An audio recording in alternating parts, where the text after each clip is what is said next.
በስመ አብ ወወልድ ወመንፈስ ቅዱስ አሐዱ አምላክ አሜን። ከኢትዮጵያ ኦርቶዶክስ ተዋሕዶ ቤተክርስቲያን የስብከተ ወንጌልና ሐዋርያዊ ተልእኮ መምሪያ የተሰጠ መግለጫ ነው። የኢትዮጵያ ኦርቶዶክስ ተዋሕዶ ቤተክርስቲያን መንበረ ፓትርያርክ ጠቅላይ ቤተ ክህነት የስብከተ ወንጌልና ሐዋርያዊ ተልእኮ መምሪያ ከተቋቋመለት ዓላማዎች መካከል አንዱ የምእመናን ሕይወት የሚጠበቁበትንና የምእመናን ሕይወት በአግባቡ እንክብካቤ አግኝተው የእግዚአብሔርን መንግስት መውረስ የሚችሉበትን አቅጣጫ ማሳየት፣ ከዛም በተጨማሪ ያላመኑትን እንዲያምኑ ማድረግ፣ ያመኑትን ማጽናት፣ የወጡትን ደግሞ መመለስ ዓላማው አድርጎ የሚንቀሳቀስ መምሪያ ነው። በዚሁ አግባብ መሰረት መምሪያው የኢትዮጵያ ኦርቶዶክስ ተዋሕዶ ቤተክርስቲያን አጠቃላይ የቤተክርስቲያኒቷ የመጨረሻው ደረጃ ላይ ያለ መምሪያ ከመሆኑ አንጻር በዚህ በጀት ዓመት ከሚሰራቸው ወይም ሊሰራቸው ካቀዳቸው እቅዶቹ መካከል አንዱ በተለየ ሁኔታ ልዩ የሆነ የስምሪት መርሃ ግብር ማከናወን ነው። ይህ የስምሪት መርሃ ግብር የበጀት ዓመቱ አንዱ እቅዳችን ነው። ከመደበኛው ስምሪት ግን የተለየ ስምሪት ነው። መደበኛ መርሃ ግብሮች ወይም መደበኛ ስምሪቶች በዓላትን ተመርኩዘው የሚከናወኑ የተለያዩ ስምሪቶች አሉ። ይሄኛው ግን በተለየ ሁኔታ የሚከናወን መርሃ ግብር ነው። በዚሁ አግባብ መሰረት በዚህ መርሃ ግብራችን ላይ የተለያዩ የተመረጡ አህጉረ ስብከቶች አሉ።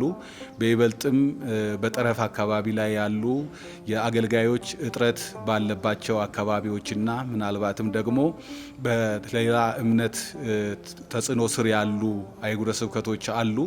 ስለዚህ እነዚህን አካባቢዎች ደርሶ የማጽናናት የማረጋጋት አልፎም ተርፎ ደግሞ ስለ እምነቱ ግንዛቤ ማስጨበጥ አስፈላጊ ሆኖ በመገኘቱ መምሪያው ይህንን ልዩ ስምሪት ሊያዘጋጅ ችሏል። ስለዚህ የዚህ ስምሪቱ ዋነኛ ዓላማ ለተለያዩ ባለድርሻ አካላት በስብከተ ወንጌል አገልግሎት ዙሪያ ላይ ከቤተ ክርስቲያኒቷ አገልጋዮች ጀምሮ ማለትም ለወረዳ ሊቃነ ካህናት፣ የስብከተ ወንጌል ኃላፊዎች፣ እንደዚሁም ደግሞ የሰንበት ትምህርት ቤት ተወካዮች፣ በተጨማሪም ደግሞ ለሀገረ ስብከት የሥራ ኃላፊዎች፣ እንደዚሁም በከተማ ደረጃ ላሉ የገዳማት የአድባራት አስተዳዳሪዎችና የስብከተ ወንጌል ኃላፊዎች በአጠቃላይ የሚከናወን መርሃ ግብር ነው የሚሆነው። በተጨማሪም ደግሞ በተመረጡ አድባራትና ገዳማት እነኚህኞቹ ጉባኤ ስልጠናዎቹ ከተከናወኑ በኋላ በተመረጡ አድባራትና ገዳማት ላይ ልዩ የሆኑ ጉባኤያት ይዘጋጃሉ። በእነዚህ ጉባኤያትም ላይ የሚላኩ ልዑካን ሰፊ የሆነ የትምህርተ ወንጌል አገልግሎት ያከናውናሉ። በተጨማሪ በሶስተኛ ደረጃ ከሀገረ ስብከቱ የሥራ ኃላፊዎችና ከወረዳ ሊቃነ ካህናት ጋራ በሀገረ ስብከቱ ውስጥ ስላለው የስብከተ ወንጌል እንቅስቃሴና አገልግሎት በተመለከተ ሰፊ ምክክርና ውይይቶች ይከናወናሉ። በሚደረጉትም ምክክሮችና ውይይቶች በሀገረ ስብከቱ ውስጥ ስላለው ጠንካራና ደካማ ጎን ይለያል።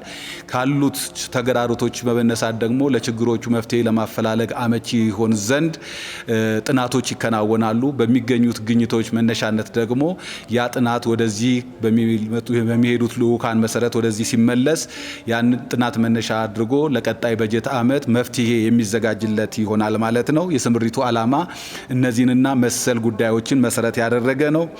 በተጨማሪ የስምሪቱ ተደራሽነት ቅድም በመግቢያዬ እንደጠቀስኩት በተመረጡ 32 አህጉረ ስብከቶች ላይ የሚከናወን መርሃ ግብር ነው የሚሆነው። የስምሪቱ ተሳታፊዎች የሚሆኑት የመምሪያው ሰባኪያን አሉ። በተጨማሪ ከጠቅላይ ቤተ ክህነት የሥራ ኃላፊዎችና ልዩ ልዩ ሰራተኞች አሉ። በተጨማሪ ደግሞ እንደዚሁ ከአዲስ አበባ ሀገረ ስብከት ከአጥቢያ አብያተ ክርስቲያናትና ከክፍላተ ከተማ ቤተ ክህነት የተመረጡ ሊቃውንት ቤተ ክርስቲያን ሰባኪያነ ወንጌል ለዚሁ ዓላማ ተዘጋጅተው ተመልምለው ቀርበዋል።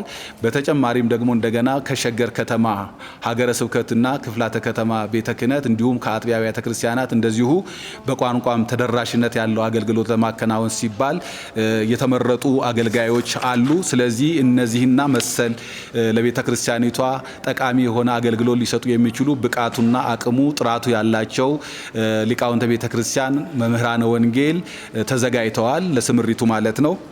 በተጨማሪ የስምሪቱ ቀናት የሚሆነው መቼ ነው ለሚለው ነገር ከየካቲት 26 ቀን ጀምሮ 2018 ዓመተ ምህረት ጀምሮ ነው የሚከናወነው።